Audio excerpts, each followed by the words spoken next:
పళ్ళు, నాలుక ఈ రెండు కలిసి సహజీవనం చేస్తుంటాయి నోట్లో, ఎప్పుడూ కలిసే ఉంటాయి.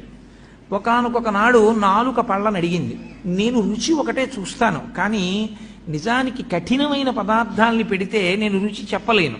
ఓ పాలకాయలని చేస్తారు, అవి నేను చప్పరించలేను, కానీ మీరు పాపం కష్టపడి వాటిని నవిలి గుండ చేసి నా మీద పెడతారు. నేను చక్కగా ఇంత రుచిగా ఉందని దాని రుచి చూసి లోపలికి తోస్తూ ఉంటాను. ఇలా ఎన్ని పెట్టారో నవిలి మీరు. కాబట్టి మీరు నాకు ఎంతో ఉపకారం చేశారు, మీతో కలిసి ఉన్నందుకు నాకు ఈ ప్రయోజనం వచ్చింది. మీకు నేను ఏదైనా ఉపకారం చేద్దాం అనుకుంటున్నాను. కాబట్టి మీకు నేనేం ఉపకారం చెయ్యగలను చెప్పండి. మీరు 32 మంది, నేను ఒక్కదాన్ని. 32 మంది కలిసి నాకు ఒకదానికి ఉపకారం చేస్తున్నారు ఇన్నాళ్ళ నుంచి.